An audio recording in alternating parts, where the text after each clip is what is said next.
I want to talk about, I'm calling it Enochian Judaism, and I'll explain that. That's kind of a mouthful. It's taking the word Enoch and making it an adjective, right? Like Jamesian Christianity or something like that. So Enochian Judaism. But I'll explain that and why I chose that, because I could have chosen other designations. But I'm talking about an ancient vision of the world, or the cosmos, and how it took over our world. An ancient vision of the cosmos, how it took over everything. It became absolutely ubiquitous, so that people now equate it with being religious. And at the end, we're going to talk about the implications of that, okay? So cosmology, as I'm using it here, is the human perception of our world, or even the universe, and the human place therein. So right away you see that it touches on what we typically call the big questions, right? The religious questions. Who are we? What are we? Where did we come from? How did we get here? What is our purpose? All of that can be cosmology when you throw humans into the equation. If you're just doing astronomical cosmology, you would just talk about the origins of our galaxy and the universe and, you know, little things like that, the solar system. But when you use it the way I'm using it, we're talking about the human place in all of that. What is the understanding of the human place within it?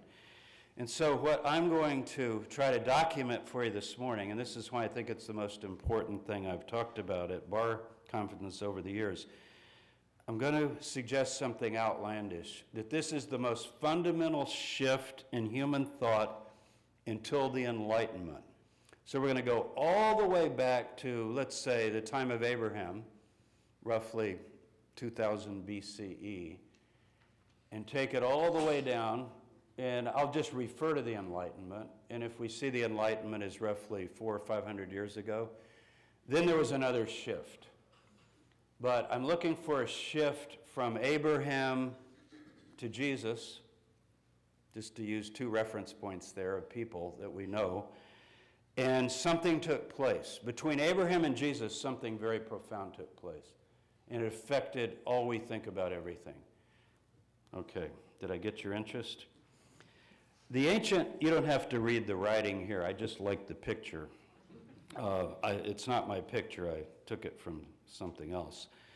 But because it's color and because it's nice, the ancient Hebrew conception of the universe is a three-level universe. As you see, you've got, I've got my pointer here. You've got the sky or the heavens with the God or the angels and so forth above. This is called the circle of the earth, the dome of the earth. You've got the planets, the sun, moon, and stars, the clouds, and then you've got the good earth here. I say the good earth, the Hebrew view, right? And God saw that all he'd made was good. You've got chaos on each side, which are the waters. You've got the firmament above, and then you've got Sheol in the Hebrew view. The Greeks called it Hades, correct? Which is the world of the dead. It's where departed spirits go when they die. It's not a fully animated life, as we'll see. The best illustration in the text is it's a shadow of the former self. And the best metaphor that's used primarily is sleeping in the dust, right? That the dead lie down, they go to Sheol. Sheol actually, in Hebrew, we don't know exactly the derivation of the word, but it might come from sha'al, to ask. So it might even mean something like, what is it? And I like that. If it does mean that, it really comes through. So somebody is living, and then they die, and we bury their body, and they depart to the dust and ashes, right? Abraham says to God, I who am but dust and ashes. Adam's told in Genesis, you are dust, and to dust you shall return. But then there is this idea of the animated self, or suke in Greek, or nephesh in Hebrew, and it goes into Sheol. So that's the view of the cosmos. Now, that's the ancient view that holds true throughout the Hebrew Bible, with the exception of maybe just a couple of late passages in the book of Daniel. And here's a good psalm, if you just want to remember this psalm. that summarizes it. I'll just read it all if you don't mind. Yet God, my King, is from old, working salvation in the midst of the earth. Notice, in the midst of the earth. You did divide the sea by your might. You did break the head of the dragons on the waters. That would be all the chaos, these sea monsters that are on each side. You crushed the head of Leviathan. You gave him as food for the creatures of the wilderness. So this is mythological, but the forces of chaos that where the waters covered the earth are moved aside, let the dry land appear, so there's a human place, a kind of platform or arena for human activity and purpose. You did open springs and brooks. You did dry up the ever-flowing streams. Yours is the day, yours also the night. You've established the luminaries and the sun. It's very similar to a kind of poetic version of Genesis, correct? Genesis 1. You did, and you fixed all the bounds of the earth. You've made summer and winter. So this is the fundamental Hebrew view of human place. We're on the earth. We're on the good earth. Be fruitful, multiply, fill the earth, and all the ethical things that go with that. Now, here are two more Psalms. Psalm 115, verse 16, 17, and 18 actually capture exactly the three levels. It's wonderful when you go to verses like this. In other words, that drawing that I threw up there, look, the heavens are the Lord's, and that's L-O-R-D, Yahweh, Yehovah, right? The heavens are the Lord's heavens, but the earth he's given to the sons of men. And as you know, B'nai is a generic term, so it doesn't leave you women out, to the children of men. The dead, this is the RSV, the dead do not praise Yahweh, nor do any that go down into silence. But we, the living, will bless Yahweh from this time forth and forevermore. Praise Yahweh. That's actually hallelujah right there in Hebrew. So the heavens are the Lord's, the earth is given to humans, and the dead do not praise God, nor do any that go down into silence. So it's called the land of silence. Other places it's called the land of deep darkness, the land of gloom. It's not torture. The Hebrews never had the idea that Sheol, you're punished, or any kind of hellfire. The Greeks develop a little bit of that. But in Hebrew thought, it's the eternal retirement plan, basically. And if you're suffering a lot of pain and your life is not going so well, it could even be desirable, to lay down and simply rest from your labors, so to speak. But if you're fully active and living life, then it's mourned. Certainly the loss is mourned of the person. It's our main sense of death. Psalm 88, verse 3 is a psalm which laments someone who feels I think it's a Psalm of David, I don't remember, you can look it up, but whoever wrote the psalm is near to death. And notice it reflects probably, maybe 1000 BC or later, depending on the authorship of these psalms, which we don't know much about. For my soul is full of troubles, my life draws near to Sheol. So see, this person is suffering. I'm reckoned among those who go down to the pit. It's actually called the pit, shachat. Shachat means to destroy, right? I'm a man who has no strength, like one forsaken among the dead, like the slain that lie in the grave, like those who you do remember no more, for they are cut off from your hand. So the idea of the earth being the place, the human place, be fruitful, multiply, live life, is very much embedded in the Hebrew Bible. Now, Job, this is very much misunderstood, because I was talking to somebody yesterday, tell them a little bit about this lecture, and this person immediately said, well, what about Job 14 and Job 19? I said, what about them? You're reading a bad translation. Job is actually the greatest reinforcer of this view. You see, the whole problem with Job is he's suffering, you could say unjustly, right? He can't figure out a cause. And all of his friends are saying, oh, you just need to examine yourself a little further. You're not realizing the cause, but God is just, and there's no way this could happen to you unless there's something you did wrong, because never does God blesses the righteous and punishes the wicked, correct? It's all the way through the Bible. I will bless you, and Job has been a righteous man, so why isn't he getting blessed? So that's the problem of Job. Now, we, the readers, know from the preface that there's a little cosmic drama going on, right? But Job doesn't know that. He didn't know about the little contest between Yahweh and the sons of God and the Satan, which, by the way, doesn't mean Satan. We should just banish that word from the Hebrew Bible. It means the opposer. He's the, most of you know this, he's the prosecutor for the, he's like a lawyer or a prosecutor. So what does Job say? He says there's hope for a tree. If it be cut down, it'll sprout again, and the shoots will not cease. And though its root grow old in the earth and its stump die in the ground, yet at the scent of water it will bud and put forth branches like a young plant. So he uses that analogy. This is a lament. Even a tree that gets cut down can still have a life. It's sort of like a reincarnated tree. But the Hebrews had no idea that you come back. But man dies and is laid low. Man, I apologize for the masculine language, but it's the RSV. A human dies and is laid low. A human breathes his last. And where is he? Notice, where is he? Sheol. See? Where is he? So man,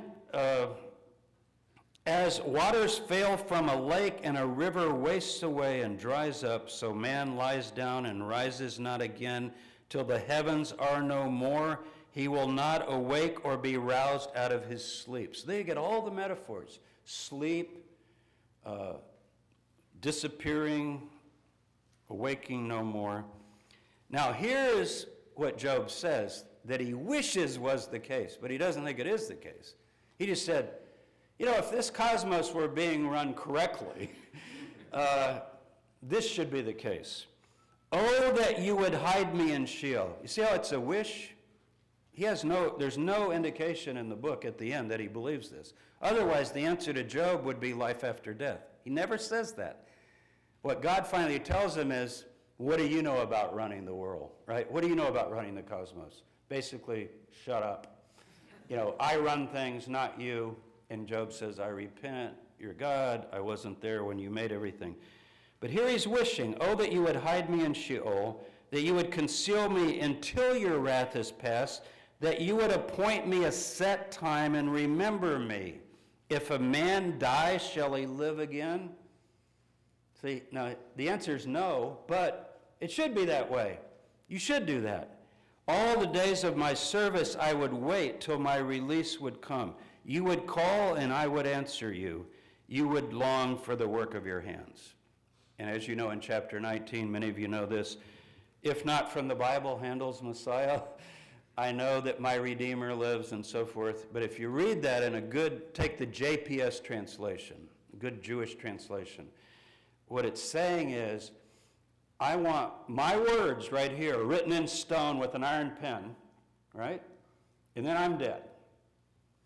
And I'll never come back. But someone, my Redeemer, the Goel, means a lawyer for my defense is going to read the case it's written. He's going to, wait a minute. I've read this case. God is wrong. This guy was right. But if you read it in a good translation, he's just saying, somehow, if the world is right, if the universe makes any sense, there's got to be like a Redeemer that will argue my case with God. And that's essentially what he's saying here. That's really where we're left in the Hebrew Bible. There are many other passages. As you know, Moses, Abraham, David, they bury the dead. Remember what David says when he loses his child after mourning and weeping his heart out. Bathsheba's first child, he says, it's over. I will go to him, but he will not come back to me. Remember that? And that's how many people have felt throughout history. So if we switch cultures to Babylon, I'm not going to do Egypt, but I'm going to do Hebrew, Babylonian, and Greek, just to show you how widespread this is. This is a ubiquitous, universal view, and it's also in Egypt except for certain pharaohs that supposedly have a life in the tomb, which really isn't that exciting, by the way. But Gilgamesh. Now remember Gilgamesh, he's mourning over the death of his friend Enkidu, and he wants to find the Babylonian Noah, right? And so he's wandering. It's this typical saga of the quest for immortality. Now, if you remember, at one point in his quest, he's told that there's a plant at the bottom of the sea, and if he'll dive down and get the plant and eat the plant, he'll live forever. He'll be like a god. It's the food of the gods. So he dives down, he gets the plant, but it's really tough to dive down and hold your breath like that to the bottom of the ocean and come back. And who knows what happens? He's tired, he falls asleep, and what happens? Anybody remember? Somebody ate it. Snake comes by and eats the plant. It's a, similar memory to Genesis. The snake comes and eats the plant. He wakes up and goes, oh no, I lost it. Well, at one point, even before that, he stops in at a bar, B-A-R, a bar, like, and Siduru, the barmaid, says to him, what are you doing? And he says, I'm wandering, I'm grieving over my friend who's died. I know he's going down to the Babylonian, it's called the land of no return in Babylonian, the land of no return. So we've got Sheol, Hades, we're going to get to, and the land of no return. I know he's gone down there. And she says, let me tell you something. Bartenders have a lot of wisdom. They deal with people all day long. So the bartender said, Gilgamesh, where do you roam? The life you pursue you will not find. When the gods created humankind, death for humankind they set aside. Life in their own hand retaining. O Gilgamesh, let your belly be full. Make merry day and night. Make each day a feast of rejoicing. Day and night dance and play. Goes on talking about rejoice with your wife and so forth. So that's essentially the message of the Gilgamesh epic. It's not for you. Accept your human fate. The gods are in heaven and they have life, and you're a human, and when you die, you're just going to die. Now, Hades, or Sheol, which is called the house of the dead, the house of no return, is further illuminated in chapter 7, verse 4, in which it's described as the house from which none leave who've entered it, on the road from which there's no way back, to the house where the dwellers are bereft of light, where dust is their fare and clay is their food. So they're down there, just kind of, their faces are in the muck, and it's dark, and they're eating clay, metaphorically speaking. So then we go to the Greeks, and of course, any of you who know Greek literature would be able to guess where I'm going to go. Book 11 of the Odyssey.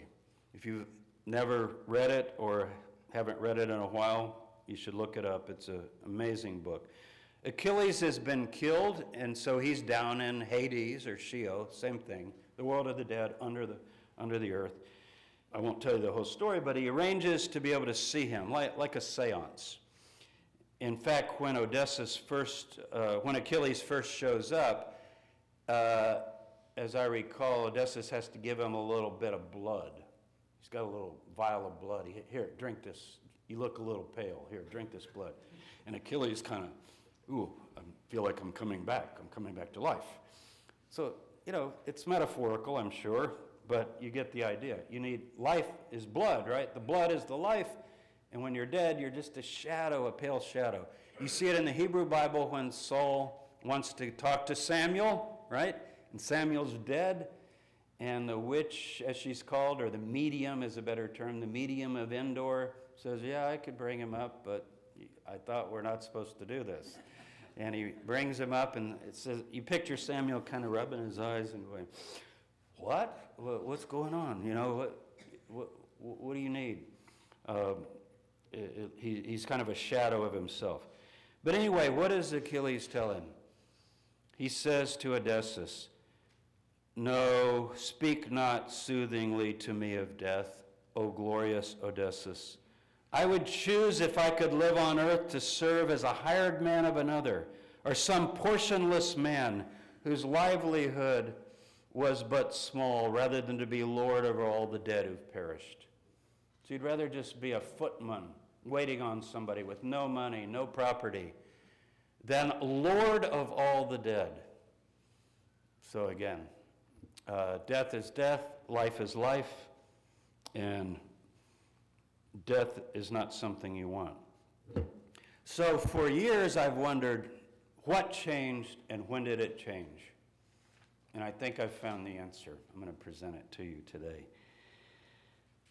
There are, throughout the Mediterranean world, so far 17 tombs in Crete, Thessaly, and Italy of these little tablets that have been found in tombs. They're gold, solid gold, 18, 22 karat gold, very thin, of the consistency of what we would call today tin foil, okay?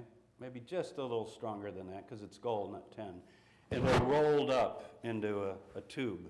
You can see how this has been rolled. See the creases? Just like the copper scroll. And they're put by the ear of the dead or sometimes in the hand of the dead. So if you're digging a tomb, very easy to miss, right? And also, you know, how many are there? There are probably hundreds and hundreds of them, but 17 have been found. It's not like we randomly can dig up every grave in the Mediterranean, but building projects and other reasons, you know, different dig sites come across tombs. So far there have been 17 of these found. They're prayers, they're usually called prayers for the dead, but I think it's a little more than that. We date it to 350, maybe 400 BC. And I think this is the earliest evidence we have of a shift. Where this shift came from, we'll talk about at the end. I'm going to give you a hypothesis of where it came from. But this is just evidence that it did happen. So they're very difficult to figure out, but they're talking about when your soul goes down into Hades, here's what you need to know. Cue cards, I call them, for the dead, you know, telling you how to negotiate your way in the world of Hades. Now, the Hebrews would have never come up with this. This is the Greeks. So this is starting in Greece, not among the Hebrews, not among the Babylonians. There are no resurrection texts or anything in any of the literature that I know of from this time except here. Now, here's the soul speaking. This one's hard to figure out. I could not figure this out if I only had this one. I wouldn't know what it was talking about. So let's start with the hard stuff. This is the soul. Parched with thirst am I in dying. Nay, drink of me the ever-flowing spring, where on the right is a fair cypress. Who are you? Where are you?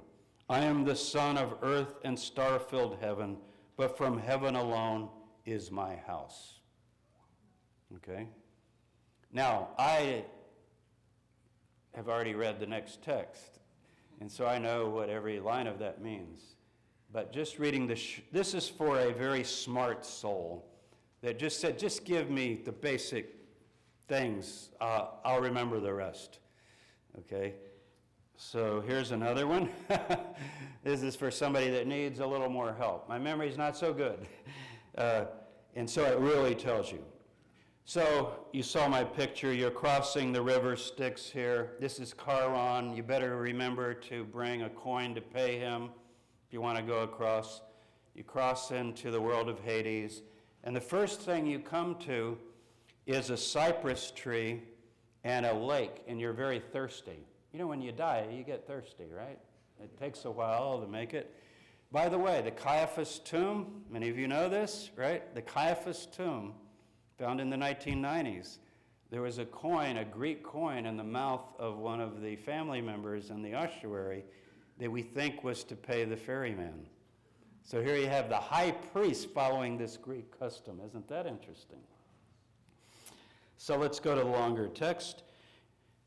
This one I think you can figure out with a little explanation. You will find to the left of the house of Hades a spring, and by the side thereof standing a white cypress. To this spring approach not near. So that's very important.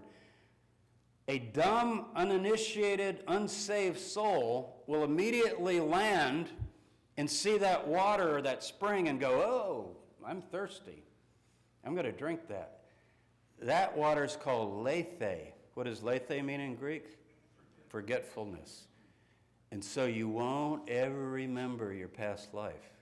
And then you'll be judged according to Greek mythology, and you'll get reincarnated, and you'll think this is your first time here, like all of you sitting here, right? Although some of you probably think you've been here before, right? So you might have drank from the right lake. But most of us, like, I don't think I've been here before. I was stupid. I just drank from that lake and came back and never knew it. But you'll find another, so keep going, from the lake of memory. Cold water flowing forth, but there are guardians before it. So this salvation is not free. You got to know what you're doing. And notice, this then is what you're going to tell those guardians. These guardians are not going to let you drink that unless you know this confession. I am a child of earth and starry heaven, but my race is of heaven alone. This you know yourselves. Notice how you get right in their face. Like you boldly confess this, right? You say, hey, I'm a child of earth and heaven alone's my home. Give me that water. And they go, oh, yes, please, here. But I'm parched with thirst and I perish. Give me quickly the cold water flowing forth from the lake of memory. You even tell what it is, so they know you're initiated. And of themselves they will give you to drink from the holy spring, and thereafter you'll have lordship among the other heroes. Which means, and we know this from other texts, I'll explain in a minute, that you'll get to ascend to heaven and join the couches of the gods. Notice, my race is of heaven alone. So for the first time that I've been able to document in Mediterranean antiquity, someone is saying, these are unnamed people being buried, and they're saying, you know what? Yeah, I'm a human being. I did die, but that's not my essence. My essence is a connection with the divine. I'm actually from heaven, and notice, my race is from heaven alone, meaning my body wasn't even me, right? My essential self is from heaven. Now, my students have a bit hard time with this because they think it's kind of stupid. Like, oh, say, you go down in the underworld and all you got to say is this, and then you get saved. And I try to tell them, because most of them come from Christian backgrounds, it's like the proverbial St. Peter at the judgment gate. It isn't just the words, it's the meaning of the words. You remember Socrates said, know yourself? He doesn't mean, go to Freudian psychology and figure out all your craziness. What he means is know who you really are. You're a mortal trapped in a corruptible body, but you're actually a God, and you belong in heaven. So this is like saying, for Christians, they say, who are you? What are you? You go, I believe in Jesus Christ, the Son of God who died for my sins. You go, whoa, okay, come on in. So it's not the confession. I mean, you have to mean that, right? And would imply that you live the life too, right? If you believe that Jesus Christ is the Son of God and you're going to enter heaven, then you've also lived the life. Well, don't think that this didn't have ethics to it. This confession is not some silly little thing you say. I assume the guardians would know if you were falsely confessing it. They would probably say, oh, your race is of heaven alone, then why did you totally grab the material and act selfish and evil throughout your life if you were really looking to the heavenly world, you see? Now, we don't know the whole context of this. Some people call it Orphic. You heard that? Orphic prayers. It doesn't say Orphic. But we do know that Orpheus did entertain something like this. Some people say it's Pythagorean, following Empedocles. But we do know that when you get archaeological evidence like this in tombs, it's getting widespread, where people are actually burying their dead with this hope. And I imagine ceremonies went with it, burying the dead or burning the body, however they were buried. Now, at the same time, we have some literary texts. Plato, the main source, you can read his Phaedo, which is an argument for the immortality of the soul. But a quicker work to read is The Famous Death of Socrates. I hope everybody's read it. I have all my students read it. It's such an important text. And remember, Socrates is drinking the hemlock, and his disciples are bawling and crying. And what does he say? Why are you weeping for me? You should be weeping for yourselves. I'm going home. Right? He believed that his soul had been perfected, and I don't know that he thought he wasn't going to the Hadean world. I think he probably thought he was, because that's what happens when you die. But he's going to immediately be taken up to the couches of the gods and welcomed in heaven. Empedocles says at one point, we just have fragments. This is the Greek philosopher, 5th century BC. I was once a bird, a fish, and now a man. I wept when I saw this dreadful place. There's something about poetry, isn't it? Why is that so powerful? I wept. Just saying it twice touches us, doesn't it?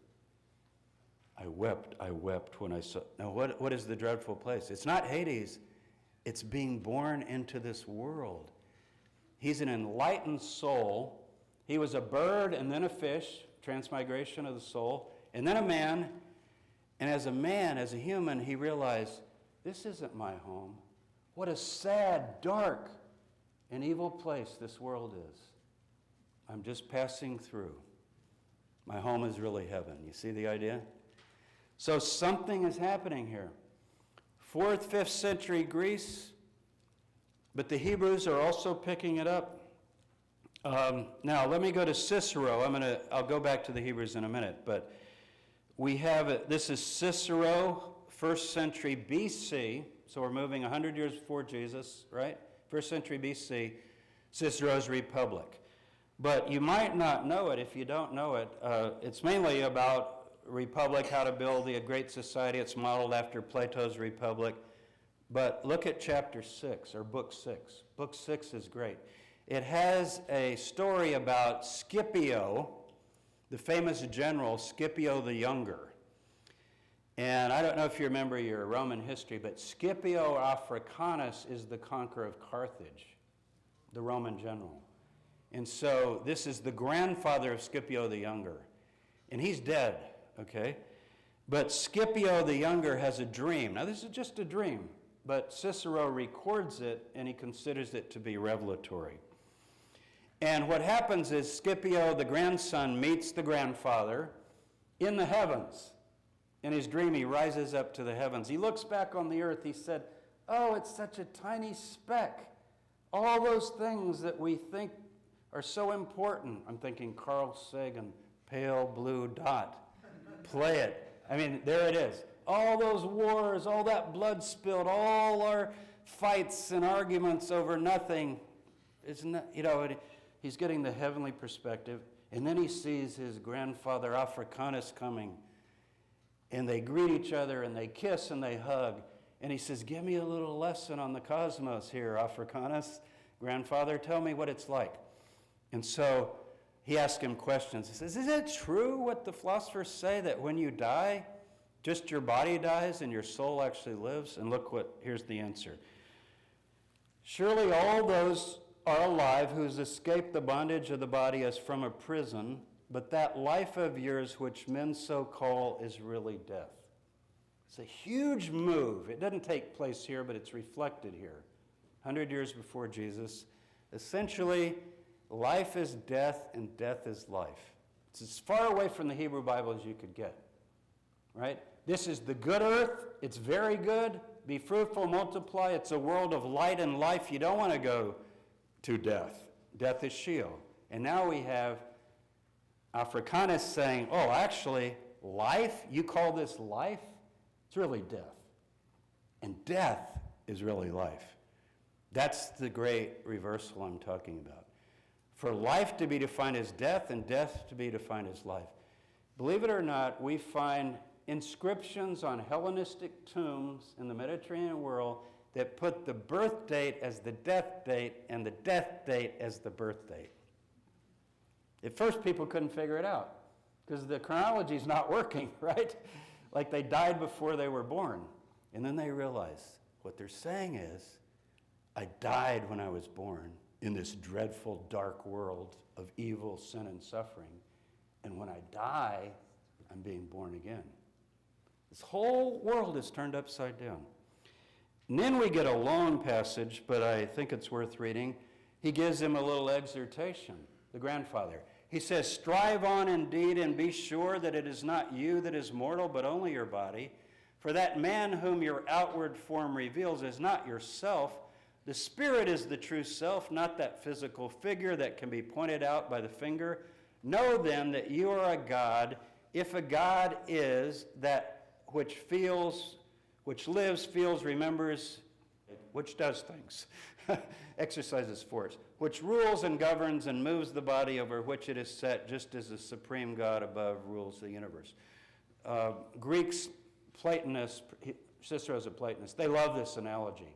God rules the physical world, but the physical world is not God.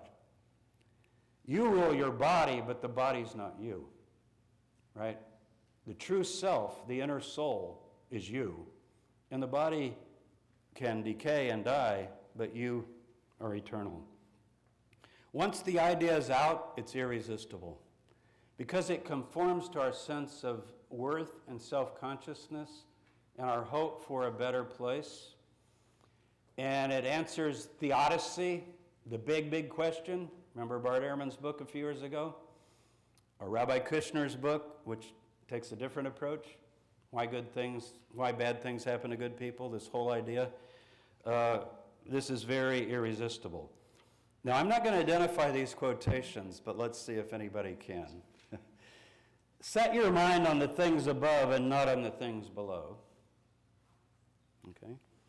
The things seen are temporary, but the things unseen are eternal. Starts with a P. Okay, so we call it dualism, right? I could have said how dualism took over the world, but I want to get to the Enochian thing for a certain reason. Essentially, it's like, look at the left side. This world is death. It's material, it's temporal, it's corruptible, it's perishable, it's lowly, it's weak.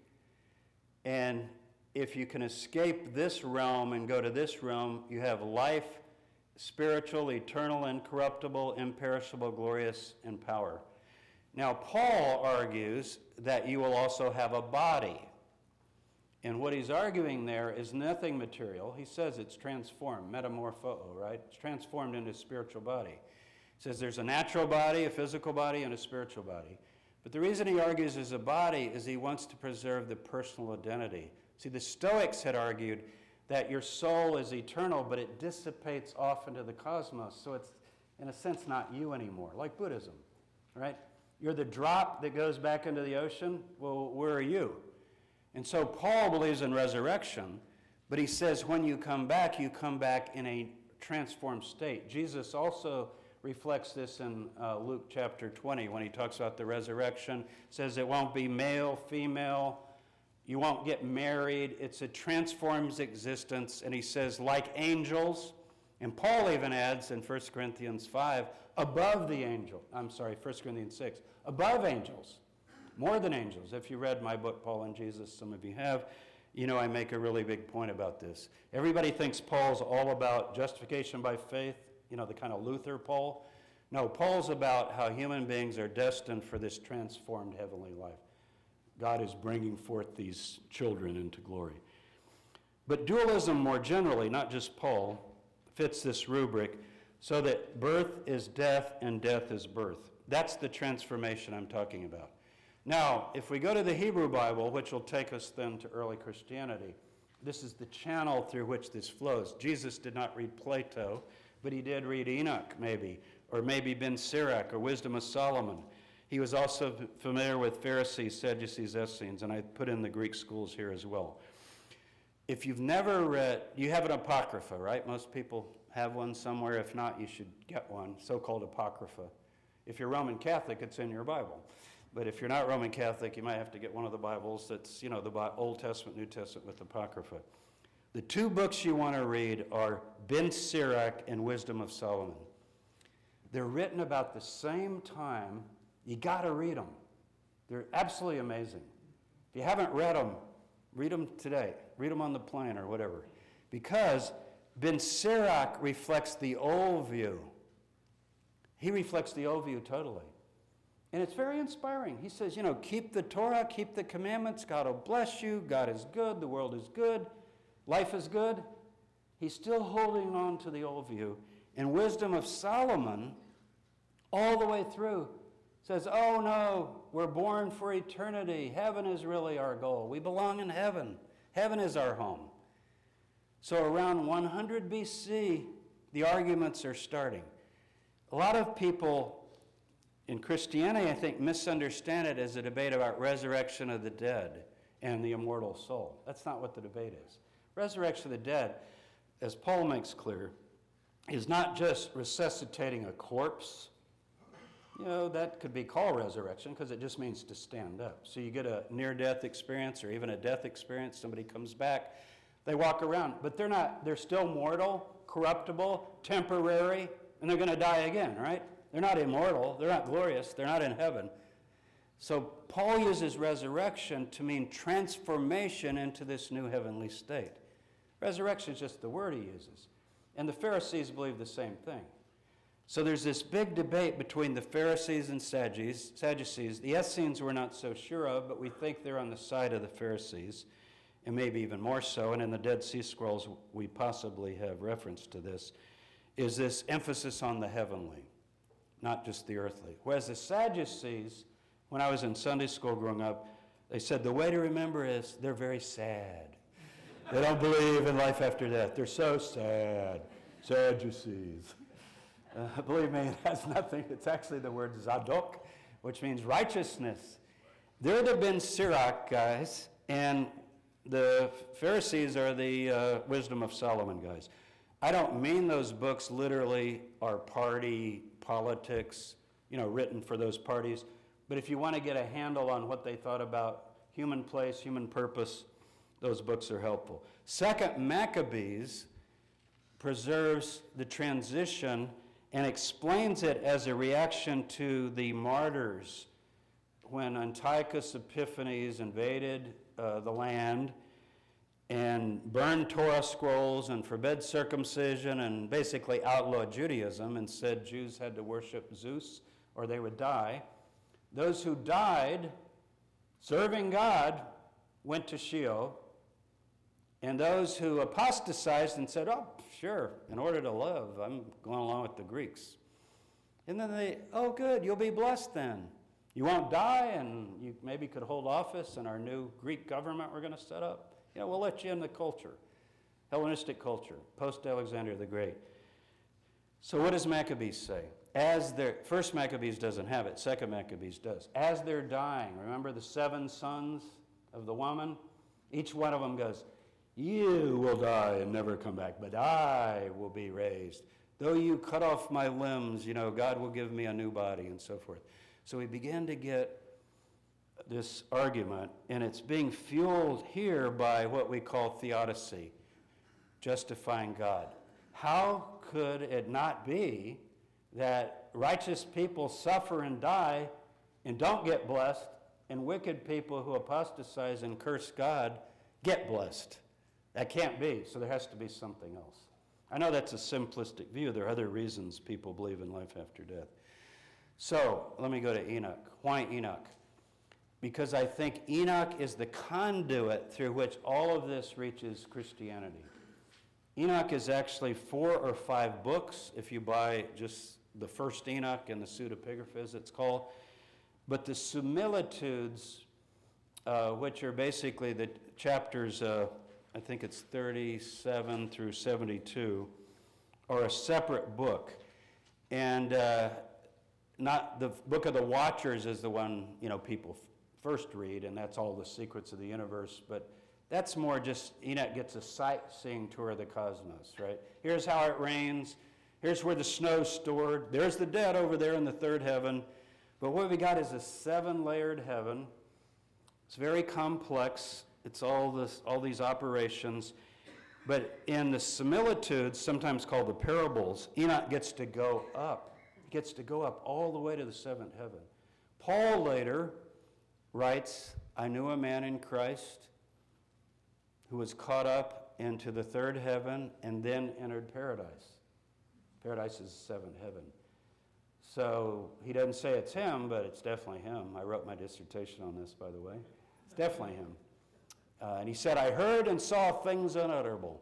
Paul is the only example we have of the ancient world who gives us an autobiographical account of this. Enoch, nobody thinks Enoch really wrote this, like the Enoch from Adam, seventh from Adam, nobody thinks that. In all the other books, we have many ascent texts. Second Enoch, Slavonic Enoch, Testament of Levi, many texts where people go up, right? They get to go up to heaven. But this is the earliest. So it sets a precedent. So let's read it. In those days, a whirlwind carried me off from the earth, set me down at the end of heavens. That's all, he gets to go all the way up. And there I saw another vision, the dwelling places of the holy and the resting places of the righteous. Here my eyes saw their dwellings with his righteous angels and their resting places with the holy. That's probably the third heaven. What's happened in this cosmology is they've moved Hades or Sheol up to the third heaven. So it's like when you die, you go up to the third heaven in many of these texts rather than going down. And then, you know how Ecclesiastes says, who knows whether the spirit of man goes upward or downward? He's reflecting this transition. He says, I don't really know. All I know is when you die, the spirit leaves. Some people say it goes down and never comes back like a dog, remember he says? And other people think it goes up. I don't really know. But people tend to want to believe it goes up, because if it goes up, there's more hope, right? And especially, notice, this is the righteous dead. This is called by Jesus in the parable in Luke, Abraham's bosom, right? Remember Lazarus and various kinds of mythology. And they petitioned and interceded and prayed for the children of men, and righteousness flowed from before them as water, and mercy like dew upon the earth. Thus it is amongst them forever and ever. And then, this is a little long, but I'll go real fast. In that place my eyes saw the elect one of righteousness and of faith, and saw his dwelling place under the wings of the Lord. We think this is like a messianic figure. And righteousness shall prevail in his days, and the righteous and elect shall be without number before him forever and ever. Or if it's not the Messiah, it's called Metatron, sometimes called Little Yahweh, like Yahweh is the higher El Elyon, the God Most High, is nobody can see him, or he's too holy. But when God appears, like to Abraham, Yahweh appears and eats with him. That would be the little Yahweh, they call him in the rabbinic sources. And he's like an extension of Yahweh. For Christians, it'd be like the Logos. The Logos becomes flesh, that idea. So it could be that idea. And the righteous shall prevail, let's see, And all the righteous and elect before him shall be strong as fiery lights. See, they're going to be fiery lights. A fiery light is not somebody in Hades rotting away with, barely any energy. This is a bright shining light, and their mouths shall be full of blessings, their lips that extol the name of the Lord of spirits. Remember Catholic catechism? I wasn't Catholic, but I remember hearing this all my life. What is the purpose of life? I can't quote it. Some of you Catholic can quote it. It's to love, gaze and love and praise God for all eternity, right? And when you're like about 10 years old, you think, but that could get boring. Like it's church. It's like eternal church. You sit there and like sing and praise God forever and ever, okay? And their lips extol the name of the Lord of spirits, and righteousness before him shall never fail, and uprightness shall never fail. And there I wish to dwell. See, this is Enoch while he's alive. But he gets to see it. He's going, I want to be here forever. And there I wish to dwell. And my spirit longed for that dwelling place, and my face was changed, for I could no longer behold. Later you get the story of Moses and his face glowing when he came into the divine presence. Paul comes back and he says, I can't tell you. It's unlawful for me to tell you what I saw. But apparently he saw some sort of transformed glory. Enoch is like that. And there begins to develop in these texts. This is about 100 BC up through the early Christian period. And Paul is a bridge for this. What I'm going to call an Enochian Judaism. And the reason I'm going to Enochian is it's much more than just the Pharisees saying there's resurrection of the dead. You see, It's the whole focus is on the heavenly world. Heaven's a wonderful place. You need to be there. This is where you belong. It's really expanding the idea of heaven, and it catches on like wildfire with early Christianity. It becomes the view of Christianity as it develops. So here's a little breakdown of the Greek and Hebrew view as it gets transformed. Here are the 7 levels of heaven. This is Sheol and Hades. In the old view, reincarnation, cycle of birth and death that we saw, for example, in the golden plates, you could go down and come back and go down and come back a number of times, but when you're spiritually prepared, you get to go up to heaven. In the Hebrew view, you got to wait till the end in some systems in which there's this resurrection of dead, and then you're taken to the heavenly world. But essentially, either at death or an end-time resurrection, and sometimes you get a mixture of the two. Paul, for example, says in Philippians that he's thinking of dying, and he says, I don't know which is better, to depart and be with Christ, or to stay and serve more. That sounds like he thinks that he will be in the immediate presence of Jesus Christ, who he says is sitting at the right hand of God. So he's kind of signing like Enoch, right? Enoch saw the throne. Now, by the way, in chapter 72 of Enoch, I was in chapter 39, but in chapter 72, Enoch's actually invited up. He's called the Son of Man, and he says, Son of Man, come here and sit on my throne. He actually comes up and sits on the throne of God. That's absolutely Paul. It's also the book of Revelation. He who overcomes, Jesus says, will sit with me on my throne, even as I overcame and sat down with the Father on his throne. It's Revelation chapter 3. I forgot the verse. 21, I think. Pretty strong, huh? Pretty clear. So this is what happens. Judaism, Christianity, Islam get completely taken over by this view. Now, those who believe that this is a positive move would say, yeah, thank God we finally got the full revelation of God, right? Those poor dismal Hebrews thinking that when they die and there's nothing, and, we finally got some hope in the world. You could view it that way. Others would say that this is a pollution of Hellenistic ideas, that Greek ideas infiltrated first Judaism and finally Christianity and certainly Islam. Islam is the most otherworldly of all the faiths. I mean, constantly in the Quran is the emphasis on the final judgment and so forth. It's a devaluation of this world in terms of the world to come. I don't need to tell you about it because you grew up in Christian culture, many of you. If you grew up in America, you did. Now, some people say, well, Jews don't believe in life after death. Where did you hear that? A lot of Jews don't. Maybe a lot of Christians don't because they're like lapsed. But yes, Jews believe in the world to come, in the Olam Haba. The rabbis say this world is a vestibule of the world to come. A vestibule? I don't believe that's the main place. That's where you wait to enter the grand hall, right? All kinds of stories in the Talmud about the 4 rabbis that went to paradise and what happened to each one of them. There's no way that Judaism, even Maimonides, who is the only one who ever gave the creed for Judaism, talks about the world to come, resurrection of the dead, one of the 13 principles. Now, it's true that Judaism, in its more secular forms, has emphasized, to serve God and live a good life, and you live through your children, and who really knows? But that's some sort of a cross between the Enlightenment and the Hebrew Bible, I think. You see what's happening?